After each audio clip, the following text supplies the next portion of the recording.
Hello dear students and welcome to Magnet Brains. मेरा नाम है ऋषभ सिंह परिहार और मैं डील कर रहा हूं national science olympiad class 10th chemistry के साथ।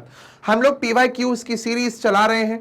यहाँ पे हम लोग अलग अलग ईयर्स के केमिस्ट्री के क्वेश्चंस जो हैं उसे यहाँ पे सॉल्व कर रहे हैं, डिस्कस कर रहे हैं। उसी प्रकार ये जो लेक्चर है वो स्पेसिफिकली डिवोटेड है फॉर 2018 के लेवल 1 के क्वेश्चंस। जो 2018 में लेवल 1 में केमिस्ट्री के क्वेश्चंस आए थे, आज हम उन्हें डील करने वाले हैं। मैग्नेट ब्रेन्स किंडरगार्टन से लेकर 12th क्लास तक NCERT CBSE state boards NTSC olympiad इन सब के वीडियो लेक्चर्स आपको 100% फ्री में अवेलेबल कराते हैं। मैग्नेट ब्रेन्स पे 2-3 वीडियोस देखने के बाद भी कोई पेड सब्सक्रिप्शन या कोई फीस पे नहीं करनी है, क्योंकि यहाँ सारी चीजें 100% फ्री हैं, वो भी क्वालिटी कंटेंट और क्वालिटी टीचर्स के साथ। तो चलिए शुरू करते हैं आज का लेक्चर। सबसे पहला question, Geetika took 4 test tubes 1, 2, 3 and 4 each containing 10 ml of different solutions. Then different substances are added to each test tube as shown in the figure and shaken well.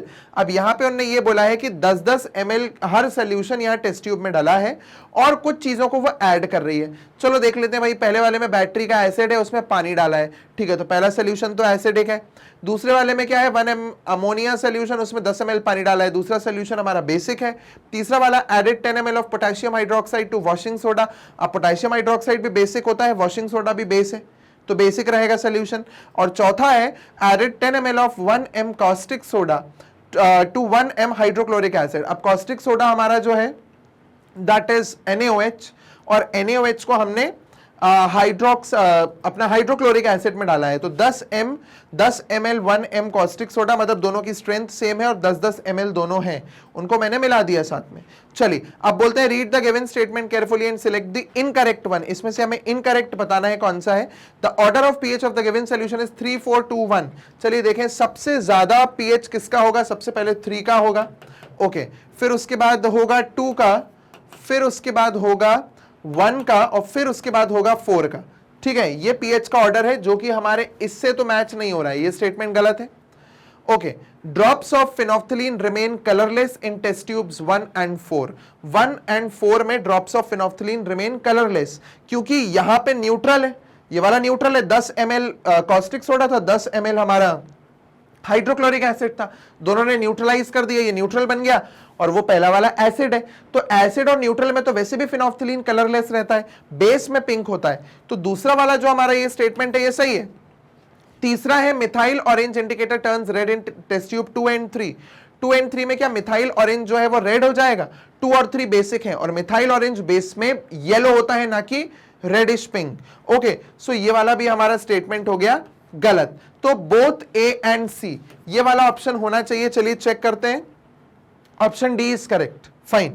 Next, the given apparatus is used to study the diffusion of a few gases at the same temperature and pressure. In which of the following pair gases would diffuse into the vacuum with different speed? इनमें से कौन सा pair ऐसा है जिसमें gases अलग अलग speed से डिफ्यूज होंगी? चलिए देखते हैं। कार्बन मोनोऑक्साइड, कार्बन का मास होता है 12, ऑक्सीजन का 16, तो ये हो गया 28, पहले वाले का 28 हो गया, और SO2 32, 32, 64। तो पहला वाला तो अलग अलग स्पीड में करेगा, इसका मास है 28, इसका मास है 64, तो 28 और 64 में बहुत डिफरेंस है, दोनों अलग अलग स्पीड से डिफ्यूज करेंगी। कार्बन मोनोऑक्साइड का मास है 28 और N2 के मॉलिक्यूल का मास भी होता है 28, दोनों का 28 मास है, तो ये दोनों सेम स्पीड से डिफ्यूज करेंगी, तो इस पे क्रॉस लगा दो। NH3 एंड N2, ओके, इन्हें डिफरेंट स्पीड का पूछा है ना, तो ये दोनों तो सेम से कर रही हैं, इसलिए क्रॉस लगा दिया मैंने। नेक्स्ट आता है NH3 और N2, तो NH3 की बात करें तो ये है 14, 15, 16 एंड 17, तो इसका मास हो गया पहले वाले का 17, दूसरे वाले का है 28, तो इन दोनों में भी डिफरेंस है, तो ये दोनों भी अलग अलग टाइम पे डिफ्यूज करेंगी, अलग अलग स्पीड से डिफ्यूज करेंगी। CO2 एंड CH4, तो CO2 में कार्बन है 12 और ऑक्सीजन है 32, 33, 34 एंड 44 मास है कार्बन डाइऑक्साइड का, और CH4 का है 12, 13, 14, 15, 16। इन दोनों में भी डिफरेंस है मासेस में, तो ये दोनों गैसेस भी अलग अलग स्पीड से डिफ्यूज करेंगी। तो कौन सी गैसेस ऐसी हैं हमारी जो अलग अलग स्पीड से डिफ्यूज कर रही हैं? 1, 3 एंड 4। चलिए चेक करते हैं। 1, 3 और 4 जो है वो अलग अलग स्पीड से डिफ्यूज कर रही हैं। सो 1, 3 एंड 4 ऑप्शन ये रहा। चलिए चेक करें, option A is correct. Match column 1 with column 2 and select the correct option from the given codes. Okay, जहां तक मुझे देख के लग रहा है chapter 4 carbon and it's compounds का क्वेश्चन है ये। Chlorination in presence of sunlight, इनमें से कौन है जो क्लोरीनेशन करता है प्रेजेंस ऑफ सनलाइट में? एल्केन्स हैं, तो P का 4 एल्केन्स करते हैं ना, सैचुरेटेड है, और सैचुरेटेड सब्स्टिट्यूशन रिएक्शन देते हैं। नेक्स्ट है addition of hydrogen to give saturated compounds. Addition of hydrogen to give saturated compounds किसमें होता है? एल्कीन्स में। तो ये हो गया Q का 3, क्योंकि जो हमारा Q है वो मतलब ये जो एडिशन रिएक्शन है वो अनसैचुरेटेड कंपाउंड्स में ही होती है। Formation of alkene by heating with concentrated H2SO4, तो ये अल्कोहल्स के साथ होता है। अल्कोहल को कॉन्सेंट्रेटेड H2SO4 में हीट करोगे तो वो एल्कीन देगा, तो R का हो गया 1 एंड फिर लास्ट बचा हमारा S जिसका हो जाएगा 2, बाय डिफॉल्ट 2 हो जाएगा। Reaction with alcohol to give ester, carboxylic acid और अल्कोहल की रिएक्शन होती है ना एस्टरिफिकेशन रिएक्शन, उसके बारे में बात हो रही है। चलिए देखते हैं P4Q3 R1S2, P4Q3 ये रहा R1S2, ऑप्शन डी। क्लियर? चलिए आगे बढ़ते हैं। Next, Ankur has 32 grams of ozone, Nishant has 0.5 moles of P4, while Rashmi has 6.023 into 10 to the power 23 molecules of nitrogen. Which of the following is the correct order of number of electrons they have? बहुत ही भारी question है पर करते हैं, चलिए देखते हैं। सबसे पहला है अंकुर has 32 grams of oxygen, तो 32 grams of ओजोन बोला है, सॉरी ओजोन। सो क्या हो जाएगा, हम सबसे पहले इसमें नंबर ऑफ एटम्स निकाल लेते हैं और एक एटम में कितने इलेक्ट्रॉन है वो हम काउंट कर लेंगे। तो नंबर ऑफ पार्टिकल्स, पहले मॉलिक्यूल्स निकालने के लिए क्या करेंगे हम लोग, given mass upon molar mass is equals to given number of particles upon Avogadro's number. So given mass कितना है हमारा 32 अपॉन हो गया 48, 48 ही है ना ओजोन का, 16 3 48 होता है, तो 16 3 48, molar mass 48 is equals to n हमें निकालना है और 6.022 into 10 to the power 23। Okay, so कितना हो जाएगा, 16 2 16 3 2 डिवाइडेड बाय 3, आंसर आता है 0.66 और हम इसको ऊपर ले आएंगे तो 6.022 into 10 to the power 23 is equals to n। Okay, तो हमारा n कितना आ जाएगा, चलिए कैलकुलेट करते हैं। 6.022 को मल्टीप्लाई कर दो 0.66 से, तो 6 2 12 का 2 कैरी गया 1, 6 2 12, 13 का 3 कैरी गया 1, 6 6 36 और सेम 2 3 1 6 3 एंड 1 2 3 4 कितना आ रहा है 2 3 4 5 3 4 6 7 6 7 8 9 और ये आया 3, तो 1 3 और 4 5, 1 2 3 4 5, 3.97 इंटू 10 टू द पावर 23। ये तो नंबर ऑफ ओजोन मॉलिक्यूल्स आए हैं अभी, ये तो नंबर ऑफ ओजोन मॉलिक्यूल्स आए हैं। एक मॉलिक्यूल में 3 एटम्स होते हैं ओजोन के, O3 में एक मॉलिक्यूल में 3 एटम्स होते हैं, तो इतने मॉलिक्यूल्स में कितने एटम्स होंगे, इंटू 3, 3 7 21 and 2 3 9 27 28 29 and 2 3 3 9 10 11, 2 के बाद पॉइंट है 11.91 इंटू 10 टू द पावर 23। आप इसको इधर शिफ्ट कर दो तो आंसर आ जाएगा 1.19 इंटू 10 टू द पावर 24। ये तो अभी आए हैं number of atoms of ozone. अब एक एटम में 8 इलेक्ट्रॉन है, तो अब इसको 8 से मल्टीप्लाई करिए, 8 9 72 एंड 7 8 1 8 9 10 11 12 13 14 15 का 5 कैरी गया 1। Okay, 8 1 8 9 9.52 into 10 to the power 24। चलिए, तो पहला आ गया 32 ग्राम ओजोन का, या हम एक काम करते हैं ये ना लिख के सीधा नाम लिखते हैं, अंकुर के पास कितने इलेक्ट्रॉन्स हैं।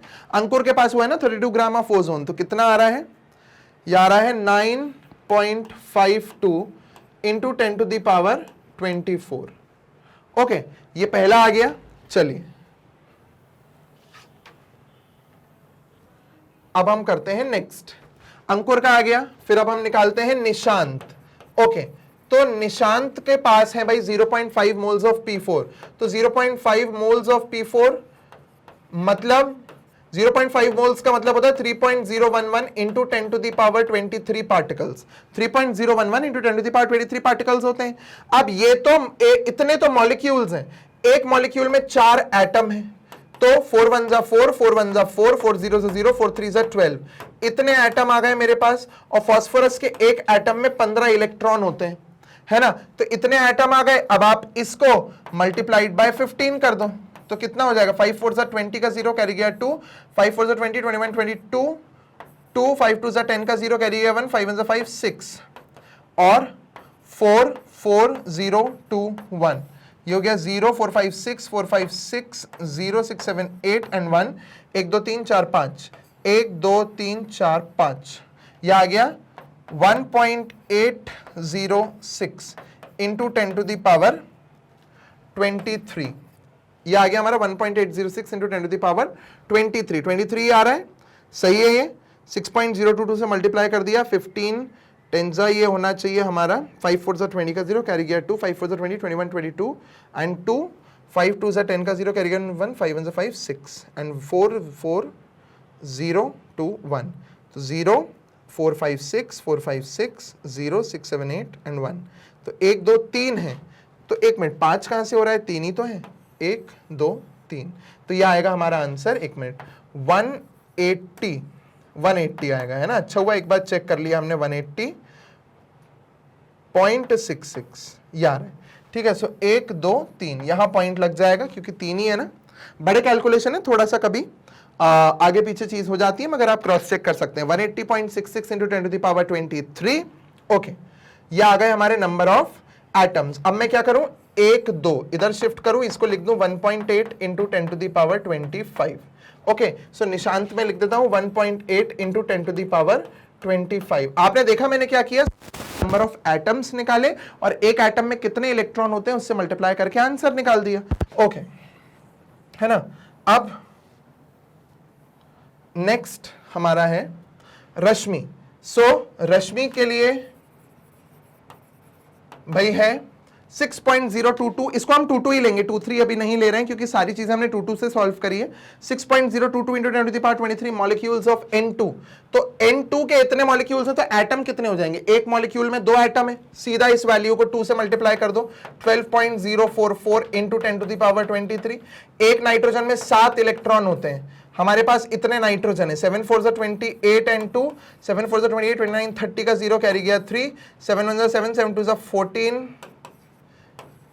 ये आ गया आंसर हमारा, 1 2 3 1 2 3, 84.308 इंटू 10 टू द पावर 23 आ रहा है। अब हो जाएगा 8.4 इंटू 10 टू द पावर 24, तो ये आ जाएगा 8.4 इंटू 10 टू द पावर 24। अब आप खुद देख लो सबसे ज्यादा किसके हैं, सबसे ज्यादा है निशांत के पास, फिर है अंकुर के पास और फिर है रश्मि के पास, okay.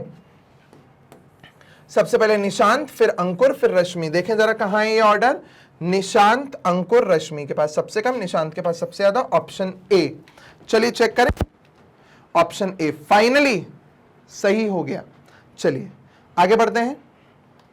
Read the given flow chart carefully. Metal nitrate heat gives metal oxide plus P gas colourless, Q gas brown gas. अरे ये तो इक्वेशन ही समझ आ गई पूरी। ये हमारा चैप्टर 1 में अगर आपको याद हो केमिकल रिएक्शंस एंड इक्वेशंस में थर्मल डिकम्पोजिशन रिएक्शन है, जहां पे थर्मल डिकम्पोजिशन में मेटल नाइट्रेट, ये लेड नाइट्रेट का है, तो होता है ना PbNO3। अगर आप PbNO3 को हीट कर दो तो वो बनाता है PbO plus O2 plus NO2, तो जिसमें NO2 जो होती है वो हमारी ब्राउन गैस होती है, ऑक्सीजन कलरलेस गैस होती है, और मेटल ऑक्साइड हमारा PbO है, ओके, दिस इज PbO, और ये हमारा हीट का सिंबल है। फिर मेटल नाइट्रेट PbNO3 को आपने क्या किया, Ki के साथ डिसॉल्व कर दिया, मतलब Ki के साथ मिला दिया। तो याद है ये हमने एक्टिविटी 1.2 NCERT की पढ़ी है, जिसमें है लेड नाइट्रेट और पोटेशियम आयोडाइड को अगर आप मिलाते हो तो लेड आयोडाइड की येलो पीपीटी मिलती है, तो लेड आयोडाइड की हमें येलो पीपीटी मिली PbI2, है ना। चलिए देखते हैं, N alloy of metal present in X is used for soldering purpose. Metal X कौन सा है हमारा, वो मेटल वो कंपाउंड है ना। सो X में जो मेटल है वो सोल्डरिंग पर्पस के लिए यूज किया जाता है अलॉय में, बिल्कुल सही है। लेड को सोल्डर बनाने के लिए यूज किया जाता है ना, स्टेटमेंट सही है। Colourless gas P is nitric oxide, बिल्कुल नहीं, कलरलेस गैस तो ये तो ऑक्सीजन है, नाइट्रिक ऑक्साइड है ही नहीं, गलत। Metal oxide Y produced is of yellowish brown, जो मेटल ऑक्साइड ये बना है हमारा वाई येलोइश ब्राउन है, बिल्कुल सही दिया हुआ है, येलोइश ब्राउन कलर होता है उसका। सो ए और C, both A and C are correct, option check करें, ऑप्शन डी। चलिए आगे बढ़ते हैं। Read the given passage and answer the following questions. The electronic arrangement of 4 atoms of element P, Q, R and S are given as follows. Select the correct statement from the following. Correct statement. पहला, element P has least metallic character. Element P का metallic character least, अरे भाई सबसे ज्यादा metallic character है, देखो सिर्फ 2 ही electron है बाहर, बाकियों में देखो 1 2 3 4 5 इलेक्ट्रॉन, 1 2 3 4 5 6 7 8, ये तो नोबल गैस हो गया। और यहाँ है 1 2 3 4 5, ये भी 5 वो भी 5 है, नोबल गैस तो वही मेटल है, तो वो सबसे ज्यादा मेटालिक है। एलिमेंट इज लीस्ट मेटालिक, ये गलत है। Atomic size of S is greater than that of P, atomic size S का पी से ग्रेटर है, सामने ही दिख रहा है छोटा है, ओके, ये भी गलत। Element S is more electronegative than Q, element जो एस है वो ज्यादा इलेक्ट्रोनेगेटिव है क्यू से। देखो इसमें भी 5 इलेक्ट्रॉन है, इसमें भी 1 2 3 4 5 इलेक्ट्रॉन है, बट डिफरेंस क्या है, इसका साइज छोटा है, क्यू का साइज बड़ा है। तो क्योंकि एस का साइज छोटा है वो जल्दी इलेक्ट्रॉन को खींचेगा अपनी तरफ, तो एस ज्यादा इलेक्ट्रोनेगेटिव है। देखें तो element S is more electronegative, बिल्कुल सही। R is a reactive gas, इसमें लिखा है आर रिएक्टिव गैस है, आर तो नोबल गैस है, 1 2 3 4 5 6 7 8 इलेक्ट्रॉन है, तो आर नोबल गैस हुई, रिएक्टिव है ही नहीं, ये भी गलत। हमारा करेक्ट स्टेटमेंट कौन सा है, हमसे करेक्ट ही पूछा है ना, which of the following correct statement, option C correct है हमारा, चेक करते हैं, सही है, okay.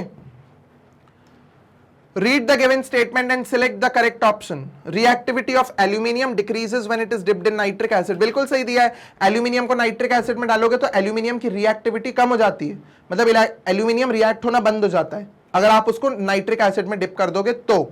Reason, a protective layer of aluminium nitrate gets formed on the surface of aluminium which stops the further reaction. बिल्कुल गलत है, बल्कि नाइट्रिक एसिड जो है वो तो बहुत ही अच्छा ऑक्सीडाइजिंग एजेंट है, तो जैसे ही वो एल्यूमिनियम के साथ रिएक्ट करता है वो एल्यूमिनियम के सरफेस पे एल्यूमिनियम ऑक्साइड की लेयर बना देता है, ना कि एल्यूमिनियम नाइट्रेट की, और एल्यूमिनियम ऑक्साइड की लेयर जो है वो प्रोटेक्टिव लेयर होती है। तो ये स्टेटमेंट गलत है, ये सही है, तो statement 1 is true and statement 2 is false, option C सही। चलिए आगे बढ़ते हैं। Schematic atomic structure of 4 different elements are given. हमें यहाँ पे 4 एलिमेंट्स के schematic atomic structures दिए हैं और ये दिया है W, X, Y and Z. Okay, so 1 2 3 4 W, X, Y, Z है, ये डायग्राम दिए हैं, क्या करना है इसमें, correct representations are 1 2 and 4 only, 1 3 and 4, 3 and 4, 1 and 4, हमें करेक्ट रिप्रेजेंटेशन बताना है, उससे मैच हो रहा है कि नहीं। चलो तो देखते हैं, हमारा W जो है वो 2 माइनस दिखा रहा है, ओके, सो देखिए जरा, W के लिए मतलब W, X, Y, Z, ऐसा इनने यहां ये बताया हुआ है और ये हमको बता रहा है 1 2 3 and 4, यहां हम मैच करते जाएंगे। तो इनने बोला 8 प्रोटॉन्स, तो 8 प्रोटॉन है, ठीक है, 8 इलेक्ट्रॉन भी नहीं, यहां बोल रहे हैं Y2 माइनस, मतलब 2 इलेक्ट्रॉन ज्यादा है आउटर मोस्ट शेल में, तो 1 2 3 4 5 6 7 8, तो 2 इलेक्ट्रॉन तो ज्यादा दिख रहे हैं हमें, 8 के हिसाब से 2,6 होना चाहिए इलेक्ट्रॉनिक कॉन्फ़िगरेशन, बट बाहर जो है वो तो 8 इलेक्ट्रॉन है, तो ये सही है, और 8 और 8 16, तो इसका तो रिप्रेजेंटेशन बिल्कुल सही दिया हुआ है, W और 1, मतलब ये W जो है वो इससे मैच कर रहा है, और 16 जो ऊपर मास दिया है, ये देखो न्यूट्रॉन का 8 दिया है, प्रोटॉन का 8 दिया है, तो मास भी 16 हो गया। सेकंड वाला क्या देखिए, दिया है यहाँ पे X 10 और 20, तो मास तो ठीक दिया है 20, X का एटॉमिक नंबर है 10, काउंट करते हैं, अंदर देखो सिर्फ एक ही इलेक्ट्रॉन दिया है, दूसरा दिया ही नहीं है, गलत हो गया सीधा सीधा। 1 2 3 4 5 6 7 8, बाहर तो 8 सही दिए हैं, अंदर एक ही इलेक्ट्रॉन दिया है, दूसरा वाला गलत हो गया। तीसरा इन्हें बोला है Y17, तो यहां प्रोटॉन ही 15 दिए हैं, न्यूट्रॉन 17 दिए हैं, वैसे ही गलत हो गया, आगे बढ़ने की जरूरत नहीं, यहां उन्हें एटॉमिक नंबर 17 दिया है, यहां प्रोटॉन सिर्फ 15 दिए हुए हैं, गलत। Z है 11, तो प्रोटॉन तो 11 दिए हैं, और Z प्लस मतलब 1 इलेक्ट्रॉन कम है, कॉन्फ़िगरेशन 2,8 होना चाहिए, तो 2 तो ठीक है, 1 2 3 4 5 6 7 8, 2,8 ठीक है, और 23 मास है, ये देखो 23 दिया है मास, यहां देखो 12 प्लस 11 23, न्यूक्लियॉन्स मतलब प्रोटॉन प्लस न्यूट्रॉन 23 है, तो ये भी सही है, तो 1 और 4 यहां पे सही दिए हैं। चलिए चेक करें 1 and 4, एक मिनट इसको पहले हम हटा लें, अब यहां टिक करें 1 and 4। ओके, सही है। ठीक, आगे। विच of the following is not correctly matched, इनमें से कौन सा सही मैच नहीं है? सबसे पहला दिया हुआ है नॉन मेटालिक कैरेक्टर। अब नॉन मेटालिक कैरेक्टर को अगर आप देखें तो सबसे ज्यादा नॉन मेटालिक फ्लोरीन है, बिल्कुल सही है। उसके बाद नाइट्रोजन, फिर कार्बन, बोरॉन और फिर सिलिकॉन। ये क्यों है? क्योंकि फ्लोरीन सबसे राइट पर है, उसके बाद देखिए बोरॉन, कार्बन, नाइट्रोजन, फिर फ्लोरीन और नीचे आता है सिलिकॉन। तो अब सिलिकॉन तो थोड़ा सा वैसे भी मेटालिक हो जाता है क्योंकि वो नीचे है, तो सिलिकॉन एंड में है। अब वहां से देखोगे तो फ्लोरीन सबसे ज्यादा नॉन मेटालिक, फिर थोड़ा कम क्योंकि इस तरफ को मेटल्स होते हैं, पीरियोडिक क्लासिफिकेशन ऑफ एलिमेंट्स में हमने ये पढ़ा है। तो पहले वाला नॉन मेटालिक कैरेक्टर का सही ऑर्डर दिया हुआ है, from right to left when you come. तो क्या होता है? मेटालिक कैरेक्टर बढ़ता जाता है। Electronegativity silicon, phosphorus, carbon, nitrogen. अब इलेक्ट्रोनेगेटिविटी देखी जाए तो नाइट्रोजन की इन सबसे ज्यादा होती है क्योंकि वह एक्सट्रीम राइट पे मिलता है। ठीक है, सो ये गलत दिया हुआ है। उसके बाद आता है हमारा atomic radius. Okay, so atomic radius में फ्लोरीन सबसे छोटा, फिर उससे बड़ा ऑक्सीजन, फिर कार्बन, क्लोरीन, ब्रोमीन। ये सही दिया है। क्यों?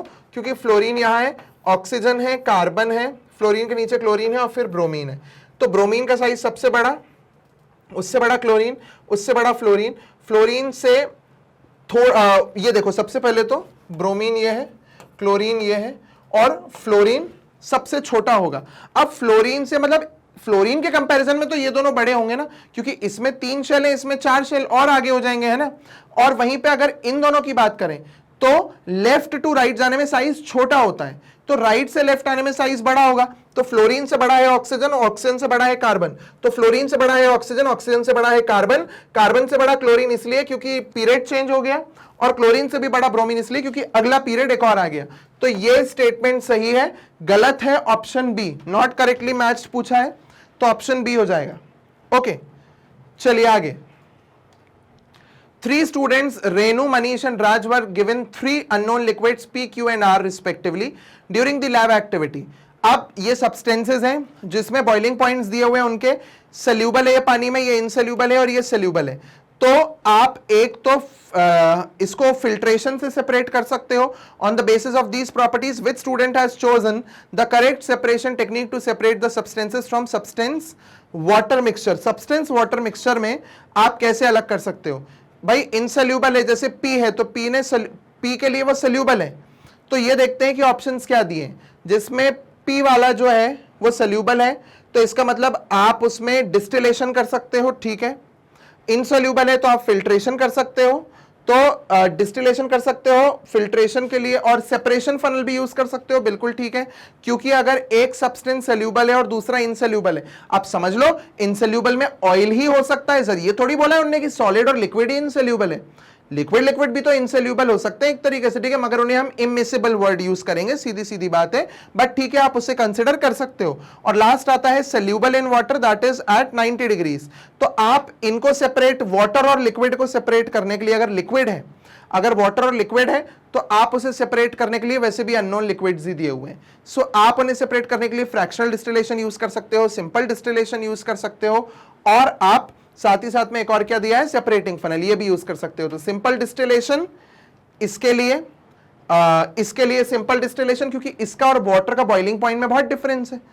इसका और वाटर का बॉइलिंग पॉइंट जो है उसमें सिर्फ 10 डिग्री का डिफरेंस है, बल्कि 25 डिग्री से कम होता है, तो फ्रैक्शनल डिस्टिलेशन किया जाता है, ठीक है। तो फ्रैक्शनल डिस्टिलेशन। और मनीष जो है सेपरेटिंग फनल यूज कर रहा है, इनसोल्यूबल के लिए आप सेपरेटिंग फनल भी यूज कर सकते हो, बिल्कुल सही दिया हुआ है। तो ये तीनों पॉइंट्स जो है हमारे, सिंपल डिस्टिलेशन, सेपरेटिंग फनल और फ्रैक्शनल डिस्टिलेशन हो सकते हैं, ठीक है। बस यहाँ इनसोल्यूबल की जगह अगर वर्ड इमिसिबल होता तो ज्यादा अच्छा होता, बट ऑलरेडी वो लोग लिक्विड्स मेंशन कर चुके हैं वहां पे, तो हमें कोई टेंशन ही नहीं है। तो हमारे ये तीनों सही हैं, all of these, option D, ठीक है। Next, 1 mole of a hydrocarbon P on complete combustion produces CO2 and H2O in the molar ratio 1:1। अब मैं इतने ही देख के आपको बता सकता हूं आंसर क्या है, क्योंकि यहां पे स्टेटमेंट दिया है कंप्लीट कंबशन, और कंप्लीट कंबशन सैचुरेटेड कंपाउंड करता है, सैचुरेटेड कंपाउंड कंप्लीट कंबशन करता है। Succeeding homologue of P is Q, तो P का सक्सीडिंग है प्रोपेन के बाद मीथ प्रो ब्यूटेन, और उसके बाद दिया है while proceeding homologue is O, तो प्रोसीडिंग मतलब प्रोपेन का पहले वाला वो इथेन होता है और the name of the homologous series is R, तो एल्केन, ये इथेन एक सैचुरेटेड कंपाउंड है ना, वो कंप्लीट कंबशन शो करता है। ऑप्शन ए करेक्ट, इतने में परेशानी नहीं होना, वहां हेक्सीन, इथाइन, इथीन दिए हैं, वो सारे अनसैचुरेटेड है। ठीक है, आगे observe the given reaction carefully and identify 1, 2, 3 and 4। बहुत इजी है ये, चलिए देखते हैं 1, 2, 3 एंड 4। तो 1 यहां क्या दिया है, CuO, CuO H2 को H2O बना रहा है, हो गया ये ऑक्सीडाइजिंग एजेंट। H2 में दिया हुआ है 4, वो हो गया रिड्यूसिंग एजेंट, क्योंकि उसने कॉपर ऑक्साइड का ऑक्सीजन ले लिया। 1 से बना कॉपर, मतलब CuO से Cu बनना कौन सी प्रोसेस है, O निकल रहा है, रिडक्शन की प्रोसेस है, तो 3 हो गया हमारा रिडक्शन। और H2 से H2O बनना सेकेंड प्रोसेस ऑक्सीडेशन। ठीक है, सो हमारा जो आंसर है वो इसी ऑर्डर में होना चाहिए। चलिए चेक करते हैं, 1 ऑक्सीडाइजिंग एजेंट, फिर ऑक्सीडेशन, फिर रिडक्शन, फिर रिड्यूसिंग एजेंट, तो ऑप्शन सी हमारा करेक्ट है। ठीक है, चलिए चेक करें, ऑप्शन सी ठीक। Next, read the given passage and answer the following question. The electronic arrangement of 4 atoms of element P, Q, R and S are given as follows. ये P, Q, R और S के electronic configuration दिए हुए हैं। The element that belongs to same period 1 and the element that belongs to same group 2 of the periodic table are. तो same period को belong करने वाले वो होंगे जिनका नंबर ऑफ शेल सेम होगा, तो नंबर ऑफ शेल S और R का सेम है। सो फर्स्ट वाला सेम पीरियड वाले हो गए S और R, और इनने बोला है that belongs to the same group. Same group में वो हो गए जिनके वैलेंस इलेक्ट्रॉन सेम होंगे, तो इसके वैलेंस इलेक्ट्रॉन 2 हैं, इसके हैं 1, 2, 3, 4, 5, इसके 5 हैं, इसके 2 हैं, इसके हैं 1, 2, 3, 4, 5, 6, 7, 8 और 1, 2, 3, 4, 5। तो ये 5 और 5 वाला ये दोनों सेम ग्रुप के हैं क्योंकि ये इनके वैलेंस इलेक्ट्रॉन सेम है। तो सेकंड वाला जो हो गया वो हो जाएगा हमारा Q और S। चलिए अब आंसर चेक करते हैं।